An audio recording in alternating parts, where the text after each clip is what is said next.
First, some remarks. At 11 o'clock, President Trump will participate in a National Day of Prayer event where he will invite Americans of all faiths across the country to join him in asking for God's continued blessings over our great country.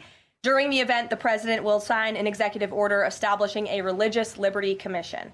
Later today, President Trump will travel to the University of Alabama to deliver a commencement address to the graduating class of 2025. Last night, we saw yet again why President Trump is our deal maker in chief. We secured a historic agreement to establish the United States-Ukraine Reconstruction Investment Fund. This is a first of its kind economic partnership for the reconstruction and long-term economic success of Ukraine that the United States will greatly benefit from. This partnership represents the United States taking an economic stake in securing a free, peaceful, and sovereign future for Ukraine. This partnership establishes a fund that will receive 50% of royalties, license fees, and other similar payments from natural resource projects in Ukraine. President Trump has been clear from the beginning. He wants the killing in this brutal war to end. This agreement shows how invested the president is in securing a truly lasting peace.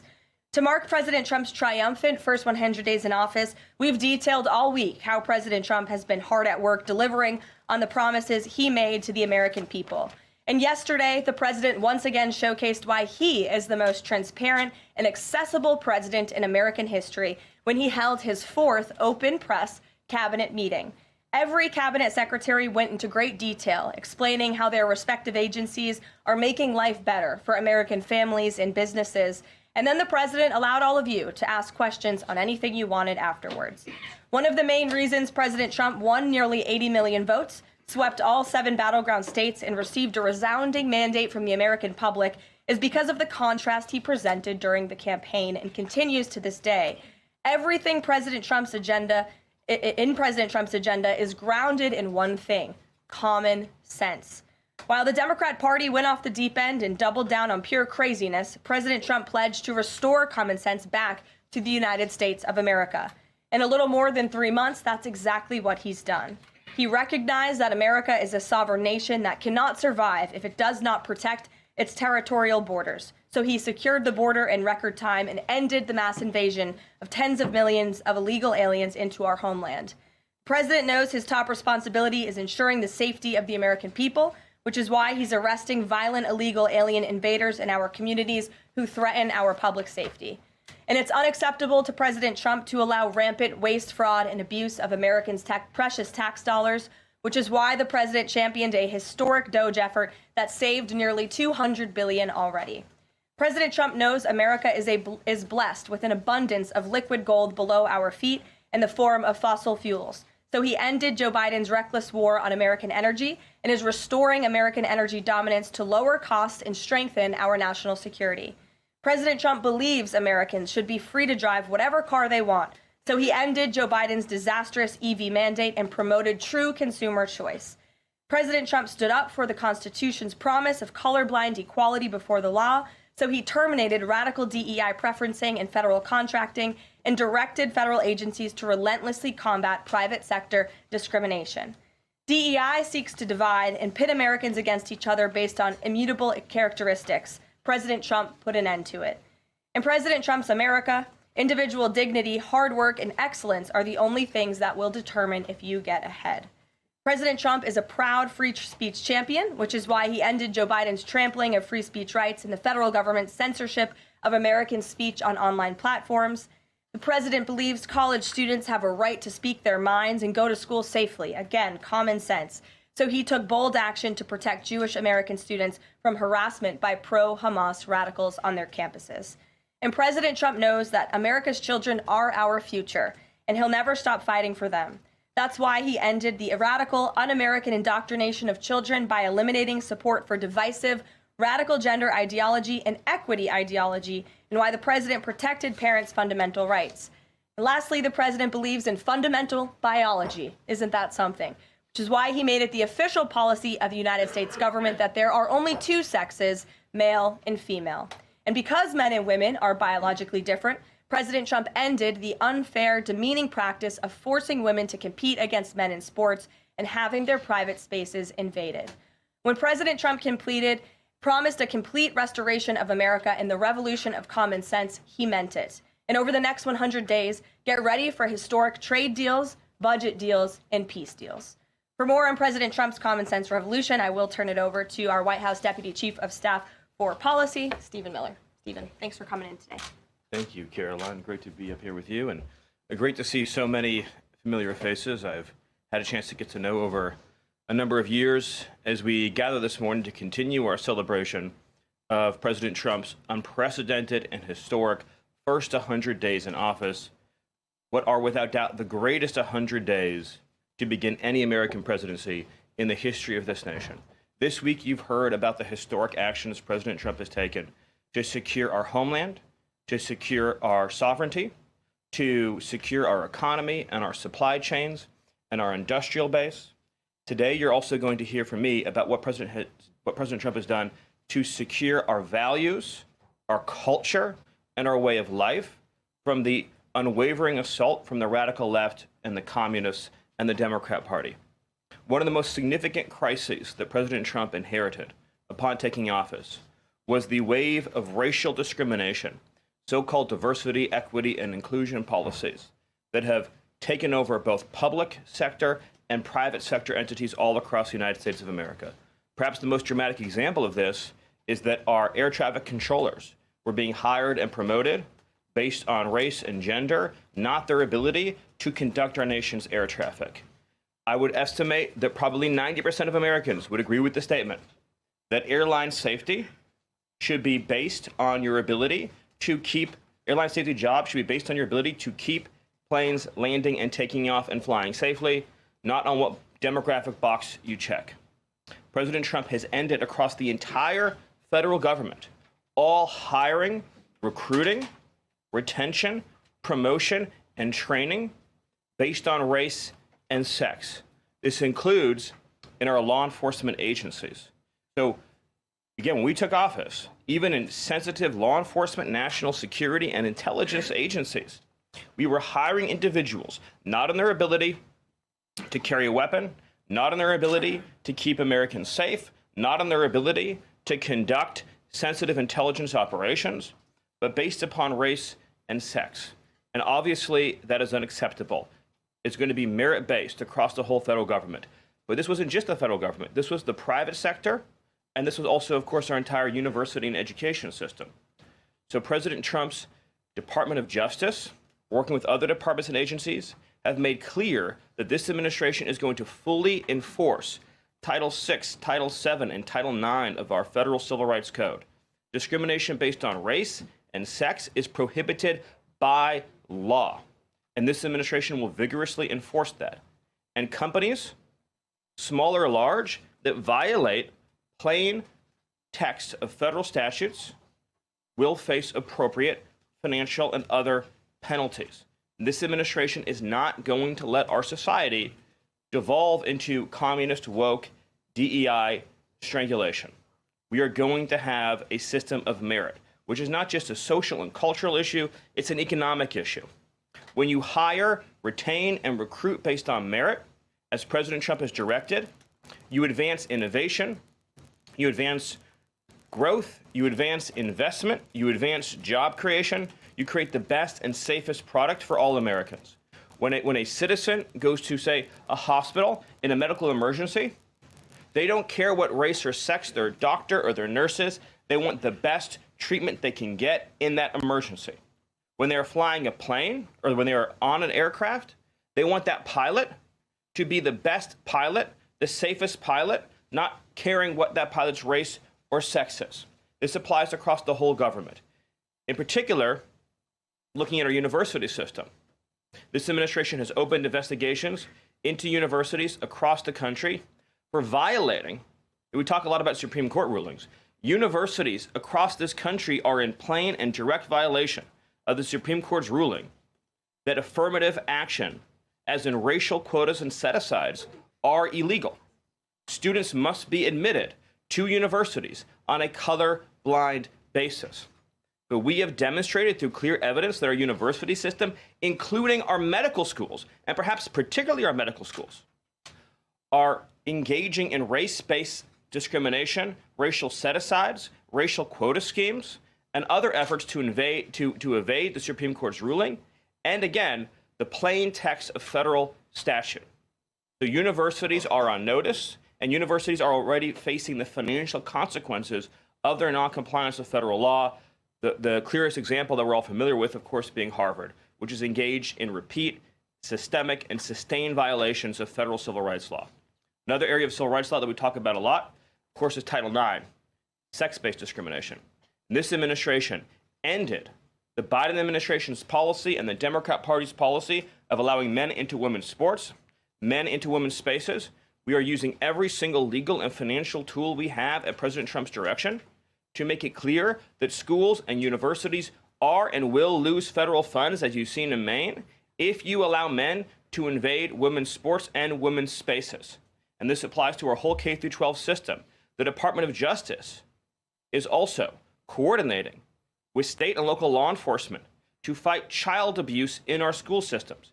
It is child abuse to change a child's gender, particularly if you do not inform the parents. In other words, if a 5-year-old or a 6-year-old goes to school, or a 7-year-old goes to school, and the teacher tries to turn the boy into a girl or the girl into a boy, that is child abuse. And this administration is treating that as child abuse.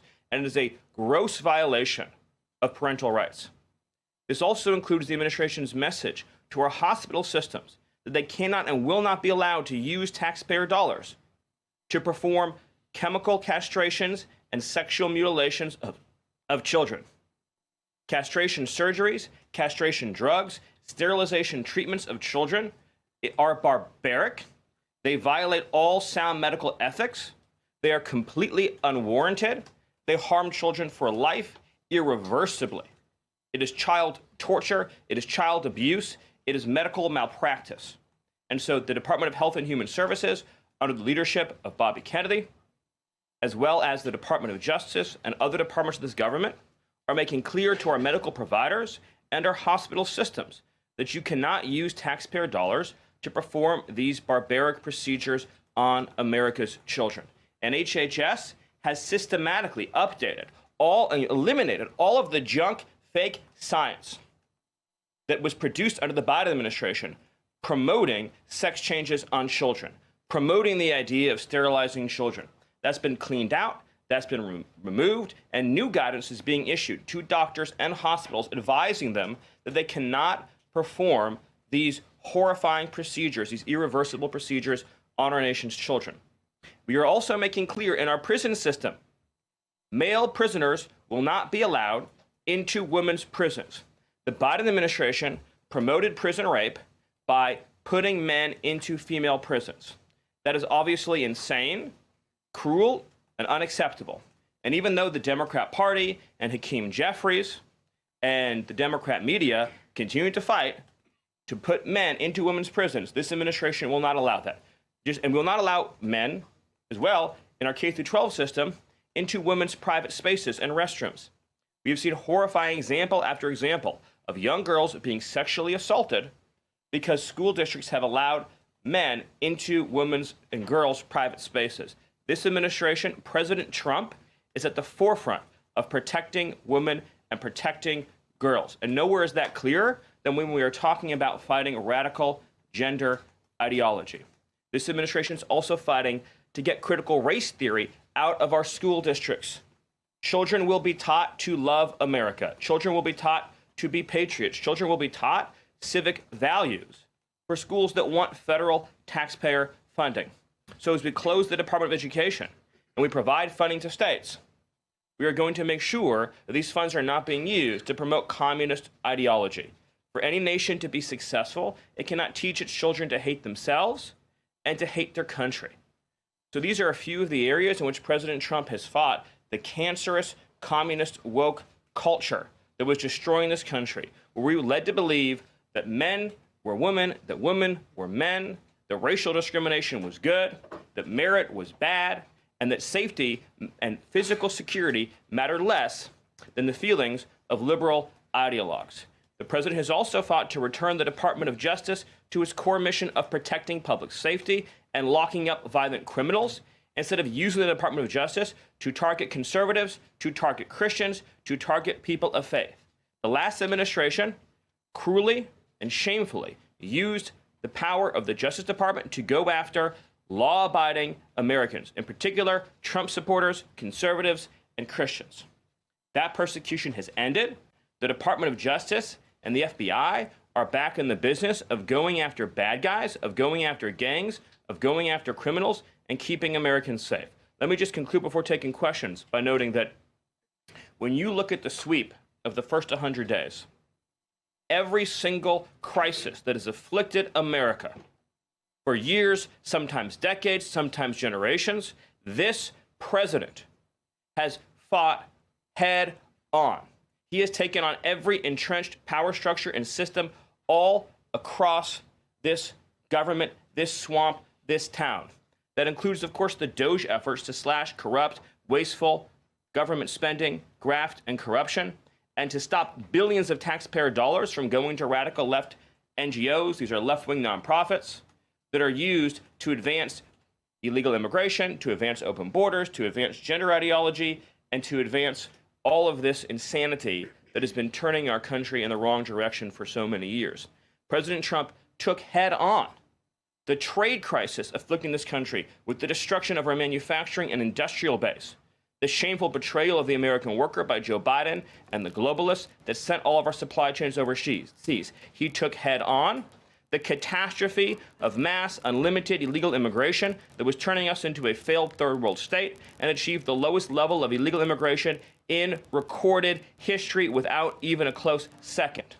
He took on the economic crisis afflicting this country by reopening American energy, by defeating inflation, by lowering gas prices, by ending the onslaught and reversing the onslaught of federal regulation, by reopening coal, shale, oil, natural gas, and fighting now for the largest tax cut and reform and the largest deregulation reform and the largest energy reform in American history. These are just some of the things that have ushered in the new golden age, along with his fight to restore the peace that we had for 4 years under the previous administration before Joe Biden sunk this planet into bloodshed and war in the Middle East, in Europe, and rising tensions in Asia. President Trump, in every area of conflict around the globe, has been fighting to restore peace, security, stability, harmony. So he inherited an economic catastrophe, a border catastrophe, a public safety catastrophe, and a cultural catastrophe. And in every case, he has reversed those catastrophes and brought America into the new golden age. So I thank you for your time, and I look forward to any questions you have. Awesome. Thank you, Stephen. And as always, we'll start with our new media seat today. Chris Bedford from the Blaze Media. Why don't you kick us off? Thank you very much. Stephen, what is the end goal of the China tariffs right now? Is the idea to open up the Chinese markets through a deal to a better market for exporting American goods to China, or is it a reconfiguration of global trade in a way that isolates China from free countries? No. So China is a unique situation. Obviously, the president has talked at length about what happened to us economically since China's entrance into the World Trade Organization and the trillions and trillions of dollars of trade deficits that we've racked up with China over the period of that time, and what that's meant for our national security, what that's meant for our economic security, what that's meant for our supply chains. Obviously, right now, the Secretary of the Treasury is in the process of developing a plan that will answer the questions that you're talking about, but the president's goals have been very clear on these points, which is that he is not going to allow China to continue to steal our intellectual property, to continue to illegally dump and subsidize their goods in our markets, to manipulate their currency, to rack up an unsustainable trade deficit. We need to have a trade relationship with China that does not do harm to our nation's economic and national security. And that has to be the guidepost of any objective. At the same time, tariffs will bring significant revenue into this country that will allow us to pursue our dramatic plan of tax cuts and reforms. Awesome. Bloomberg, go ahead. Hi. First of all, similar to that question, I'm curious, Kevin Hassett, when on CNBC this morning, said that they were expecting some sort of news on tariffs by the end of the day. Do you have any insight into that? I don't want to get ahead of any announcement, but I'll just reiterate that right now, countries from all over the world, because of President Trump's leadership, are desperate and dying to make trade deals with the United States. We're going to evaluate each of those deals, and President Trump is personally involved in making sure that these negotiations serve only one interest, which is the interest of the United States of America, and we'll end up with a deal in these cases where, yes, the other countries obviously will have their own demands and their own interests, but nothing will go into effect that doesn't serve the interests of America and the American people. Thank you. Stephen, this morning GM is putting a dollar figure on how much the president's tariffs will impact the company. The CEO says tariffs will cost GM between $4 and $5 billion this year. The CEO of Ford says he can't commit to not raising prices because of tariffs. Is the administration open to doing more to give automakers relief?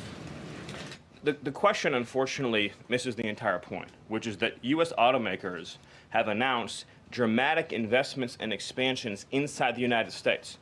American auto plants are growing, they are expanding, they are opening new facilities, they are expanding existing facilities that are already in operation, because it is now the case that for the first time in our lives, that American cars receive preference in America's markets. The U.S. auto industry used to control the entire world. I believe the number during the heyday was that 70% of all cars in the world were made in Michigan. And now, of course, we've become a tiny fraction of the global market. And the reason for that is because the United States opened its markets to every single foreign cheater and every single foreign nation that subsidized its goods on the face of the earth, and their markets have been closed to ours. Japan closed their market to our cars. The entire EU closed their market to our cars.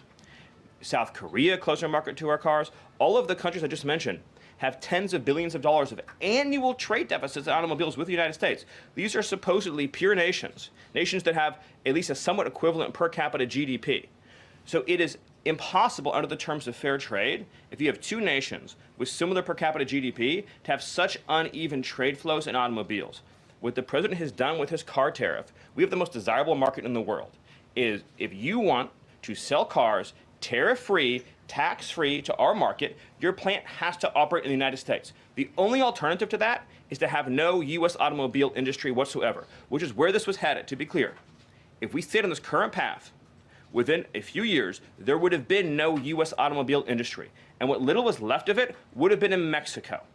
Because U.S. auto companies have steadily been shifting their supply chains to Mexico, where they believe it is cheaper to make their products. In reality, it'll be cheaper to make them here because there'll be no tariff for anything made in the United States, and we'll have the cheapest energy and the best regulatory environment in the face of the earth. But in the meantime, while manufacturing ramps up, American consumers may pay more. Do you agree? Not on cars they won't, because again, there's now a massive economic incentive for automobile producers to expand production in the United States, and whatever they make here, there will be no tariff. We'll go to the back row. Go ahead. Thank you, Caroline. Today, the U.S. Chamber of Commerce released a letter to the Trump administration asking for small business tariff relief. They say that's necessary because in order to save small businesses and to stave off a recession. Stephen, is the administration considering small business tariff relief? The relief for small businesses is going to come in the form of the largest tax cut in American history. A tax cut, by the way, that every single Democrat is planning to vote against. They're voting for a tax hike on every middle-class family of about $4,000. The president has made clear that there will be 100% expensing for investment in the United States. Companies that invest in the United States will be able to deduct 100% of that cost from their tax liability. This will be the most pro-small business tax bill in American history. And at the same time, this is what you have to understand about the plan, is as they're able to do that, as they're able to reshore those supply chains, that also means they'll pay no tariff. So you'll have the lowest tax environment and there'll be no tariff because their production and supply chains will be in the United States. So that's a no on tariff relief for small businesses in the short term? It's a yes on tax relief for small businesses. And again, you only pay the tariff for products that are made outside the United States. Edward. Yeah, thanks.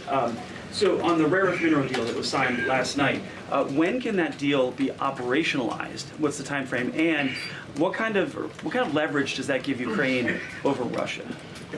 I think the more important point about the Ukraine deal, and I would hopefully have an update for you soon on how quickly it can be operationalized, but we'll be moving at full speed, not only on that mineral deal, by the way, but on every mineral deal that this president has been unleashing. So we're opening up mines all across this country.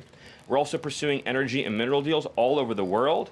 Since the president issued his executive order also on deregulating coal, We've seen dramatic coal production increases already in the United States. So we're taking advantage of the trillions of dollars in coal wealth and mineral wealth that exists in the United States. We're a very mineral-rich country. But with respect to that deal, we'll move it and operationalize it as fast as we possibly can.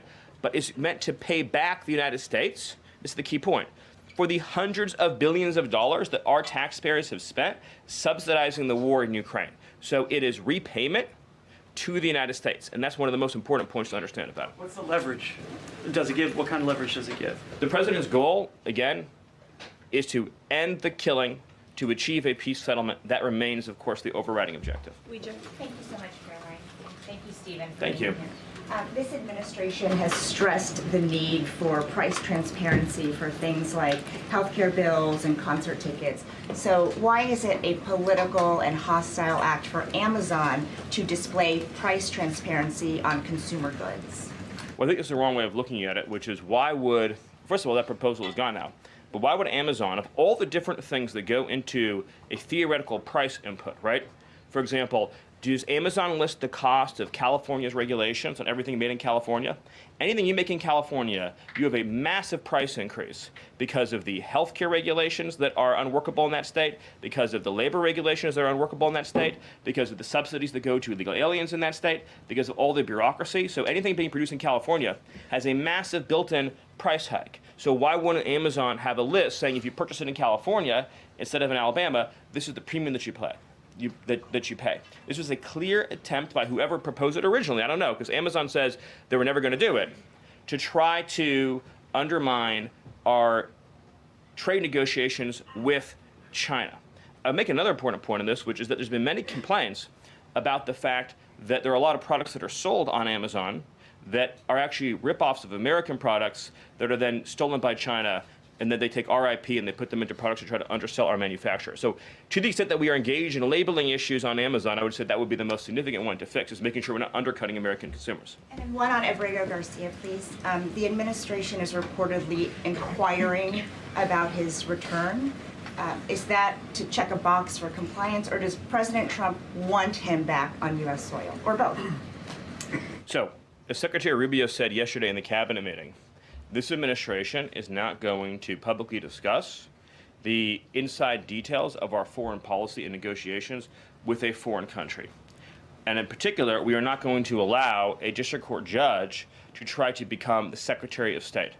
Secretary Rubio is the one who, under his leadership and direction at the State Department, is managing the day-to-day relationship with El Salvador. Let's just take a moment, number one, to express our gratitude to El Salvador for agreeing to take some of the most dangerous terrorists off of America's streets and to put them into a safe environment where they cannot continue to engage in acts of terrorism or coordination with the Maduro regime. You may have seen recently an FBI assessment that was unclassified that said that the Maduro regime is using and planning to use trained Nicaragua terrorists to carry out assassination plots on American soil. Now, very few in this room covered that. I'll let you all ask yourselves why you didn't cover it and why your editors didn't assign that story to you. Something I think you should think about on your own. But this is a earth-shattering piece of news. The Biden administration imported the terrorist army that our own FBI assesses is planning assassination strikes on American soil against critics of the Maduro regime. Those are the terrorists that President Trump is finding and apprehending that our Democrat judges and Democrat activists are trying to keep on U.S. soil. Trained Nicaragua has the same legal status as Al-Qaeda and ISIS. MS-13 has the same legal status as Al-Qaeda and ISIS. These are foreign terrorists operating on our soil. And our gratitude to El Salvador for agreeing to take custody of these terrorists is immense. With respect to the case that you mentioned, there's now even been more evidence that has been made public of this person's violent, repeated threats and assaults against his spouse, someone who had repeated, documented human trafficking and human smuggling offenses, somebody that has extensively documented membership in MS-13, a terrorist organization, and of course he had MS-13 tattooed on his knuckles. This is a person that was a clear and present danger to the safety of the American people.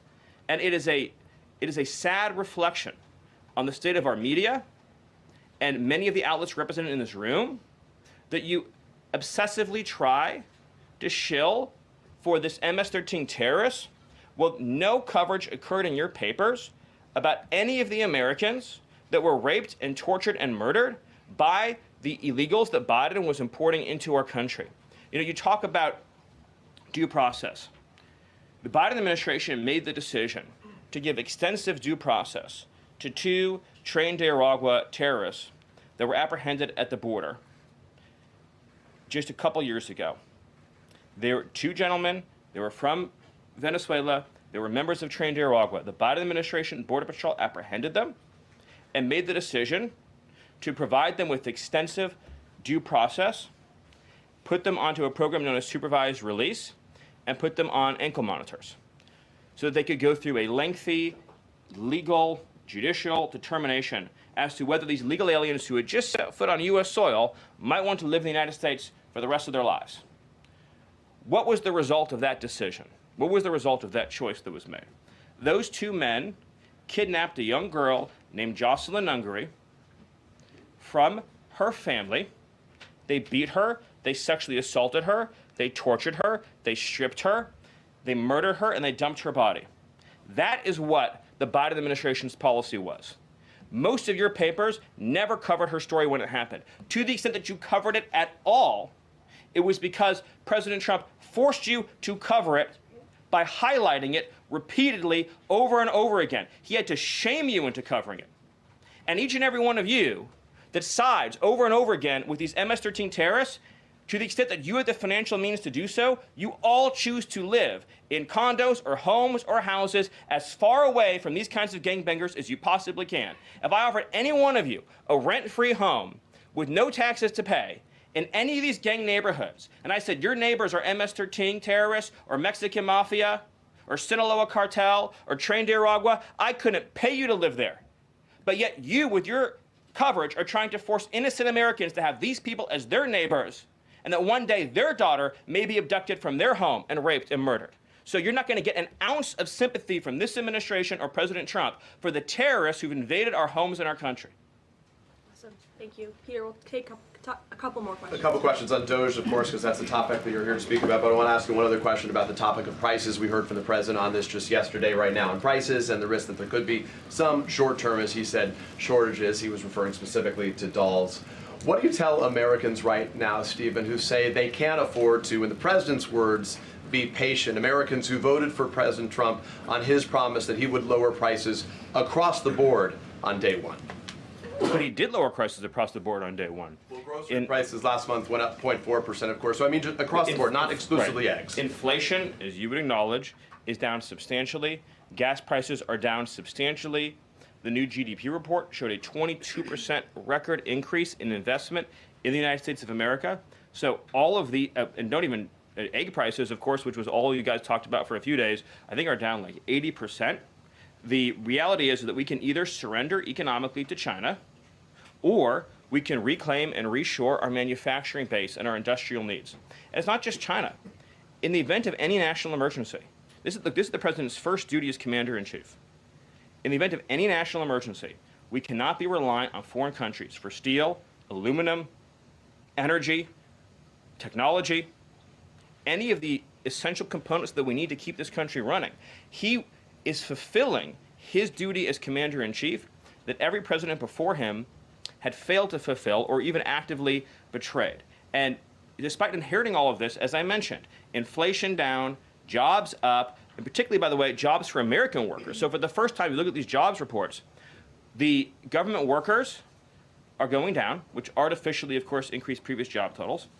The employment of non-citizens is going down. The employment of American citizens is exploding. Remember, all the job gains during the Biden administration, so-called gains, on net were for foreign workers. So if you look at the stock of American workers over his whole administration, they lost jobs on net. So if you're an American worker, you lived through 4 years of a Biden depression. That was the economic reality that now the President Trump is rescuing. And again, if you make your product in America, there's no tariff. And as we develop advanced manufacturing techniques, increased AI, increased robotics, it'll be cheaper and cheaper and cheaper to manufacture in America. But to be clear, you said that prices have gone down across the board. The president himself acknowledged that on toys you may end up paying, on dolls he was referring to, you may end up paying a little bit more right now. So in terms of he was making the point that I think almost every American consumer agrees with. If they had a choice between and I'm a parent of young children, you had a choice between a doll from China that might have, say, lead paint in it, that is not as well constructed as a doll made in America that has a higher environmental and regulatory standard and that is made to a higher degree of quality. And those two products are both on Amazon, that yes, you probably would be willing to pay more for a better made American product. But here's the key point. With the tax cuts, the regulation cuts, the energy price decrease, and everything else that President Trump is doing to unleash this era of American prosperity and prevent the road we were on to get off that road of financial ruin and doom, means that it will be cheaper than ever to make and manufacture in America. I think that answers your question. So I'm going to one more. Stephen, can I just can I ask the Doge question? Can I ask about Doge? This morning, Peter, we just gave you 2 questions. Brian, go ahead. But I'll wait. Thank you. Last night, Kamala Harris delivered her first major speech after losing the election. She attacked Trump personally, attacked the policies. Any comment from the White House on that? Well, I think it was a great reminder to the American people of just how blessed we all are that the leader sitting in the Oval Office today is President Donald Trump and not President Kamala Harris. It was a helpful reminder of just what a travesty and a tragedy that would have been. It would have been the end of America. And it gives me a chance to bring this whole thing home. If we continued on this road of radical regulation, choking off American energy, sending our supply chains to foreign countries, taxing our economy to death, pushing this cancerous woke ideology on our children, ending merit, ending scientific innovation, ending public safety, allowing, everyone goes to the stores these days, everything's locked up, criminals roam free, law-abiding citizens under the previous administration were punished while gangbangers were given red carpet treatment. Democrats, of course, are still giving gangbangers red carpet treatment.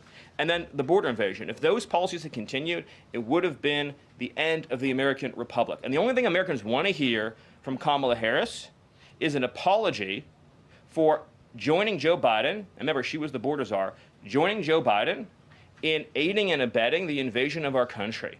And we're never going to stop talking about this, because what they did to this country is unforgivable. It is an eternal stain on the Democrat Party. Every day we read another story. Every day we arrest another alien they let into this country who raped a child, who beat a woman within an inch of her life, who murdered a mom, who murdered a dad, who trafficked drugs into this country, who trafficked fentanyl into this country, who are responsible for dead and slaughtered Americans. And I don't know what's broken in the Washington press corps, that none of that moves them emotionally. The only thing that gets them exercised is, do we need to have more trials for terrorist supporters? We need to have more trials for gangbangers. We need to have more trials for illegal alien invaders, even though Congress and the Constitution clearly say that you can expel invaders and illegal aliens quickly, efficiently, and properly. This president has literally saved America, and I could not be prouder. I could not be prouder, as I know Karoline feels the same way, to come every single day to this building where we have a leader sitting in that office whose first, last, and every thought is the safety, prosperity, security, and sovereignty of the citizens. That's an important word, people. Citizens of this republic. Thank you all. Thank you, Stephen. Thank you for your time. Thank you, everyone. And just to add on the Kamala Harris point, I think I speak for everyone at the White House. We encourage Kamala Harris to continue going out and do speaking engagements. You'll hear from the president at 11 o'clock. See you guys later. A report the